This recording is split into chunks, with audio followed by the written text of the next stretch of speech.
and greetings to you. Assalamu alaikum. This is Omar Abdul Malik, physician assistant and health education specialist. I'm here finishing my series of videos on test taking.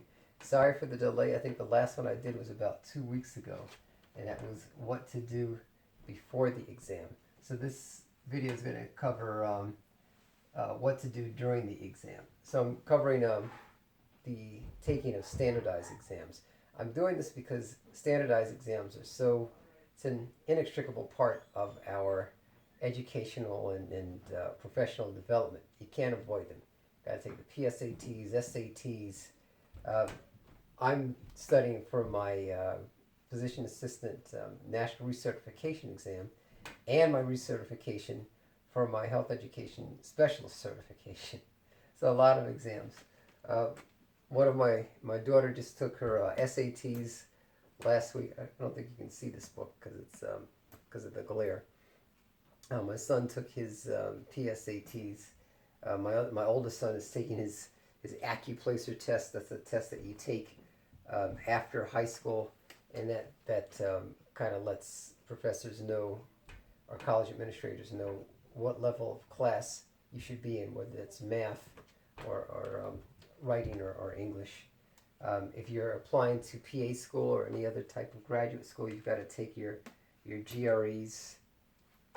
So tests are there. So what to do during the exam?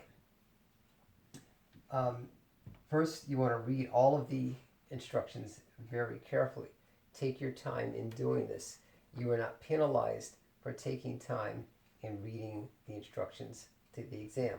This was devastating to me when I did not do it. I missed whole sections of the exam.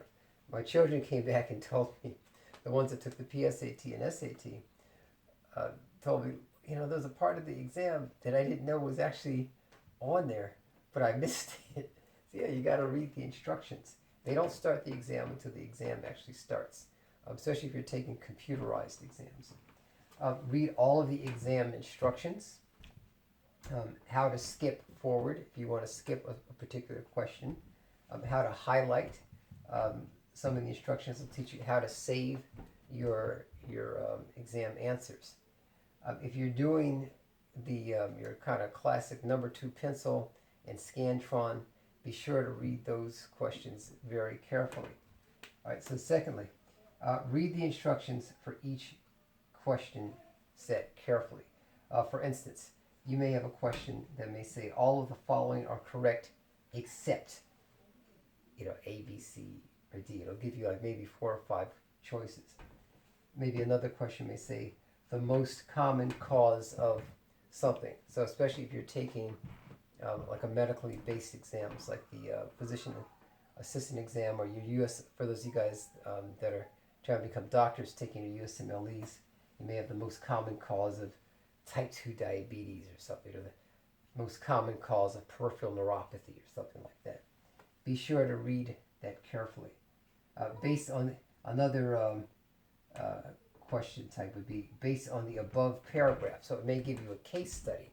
So you may see this in your GREs or your LSATs if you're trying to get into law school.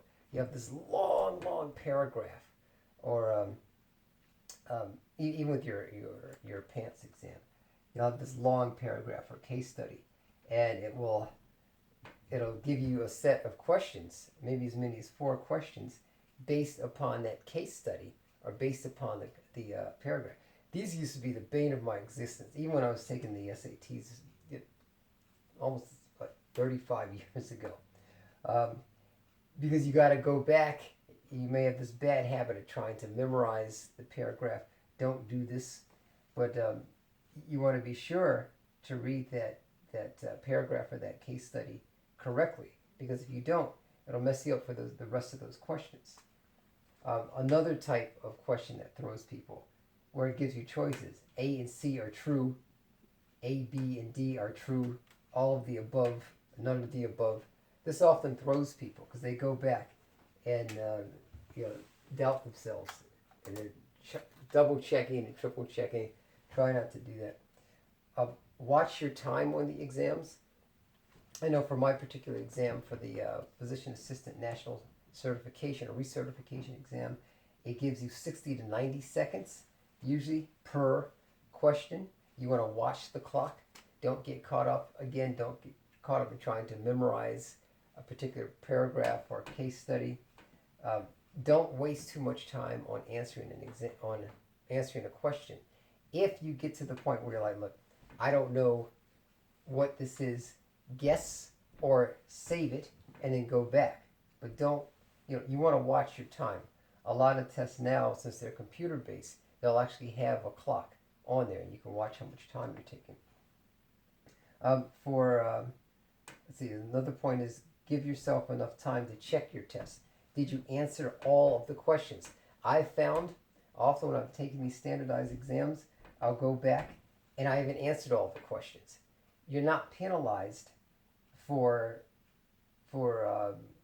not answering a question. So you want to, well, let me say this. You're only penalized for questions that you answer incorrectly. Okay, so you want to make sure that you've filled in all of the questions or answered all of the questions. Do not hesitate to ask for help. In many test-taking scenarios, they'll have a proctor. We've got proctors when we take them. I function as proctors myself. These are people who are there. They're supposed to help you with the exam.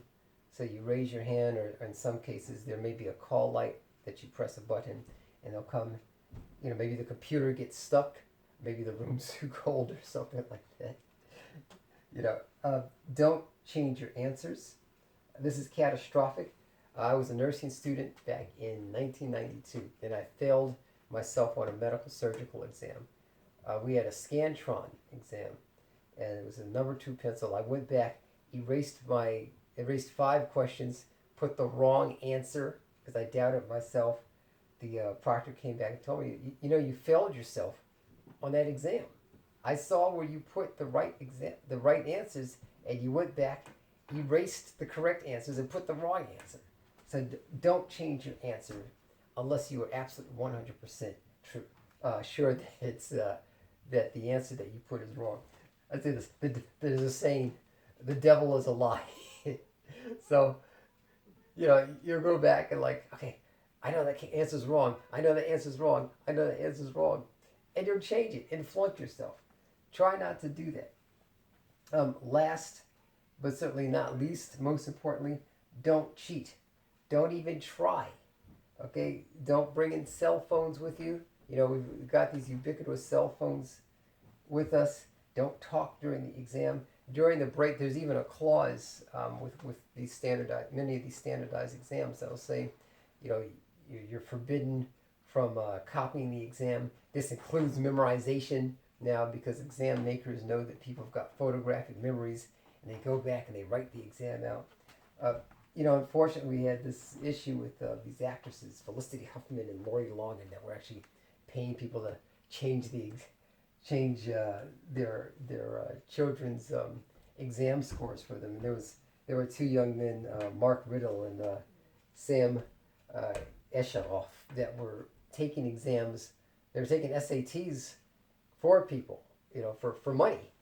Now I don't know if this is a arrestable offense, but it's cheating. You can't pay somebody to take the exam for you. So these guys were getting really high exam scores, and people would pay them money. You can't do that. And now it's very difficult to do that because they've got they're going to start using iris scans at some test-taking facilities.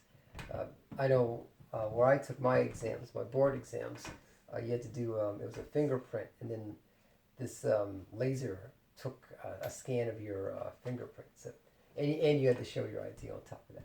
So please remember these tips. I'm going to post this on my Instagram account also. I hope it's helpful to you. I wish you all the best of success in your positive endeavors.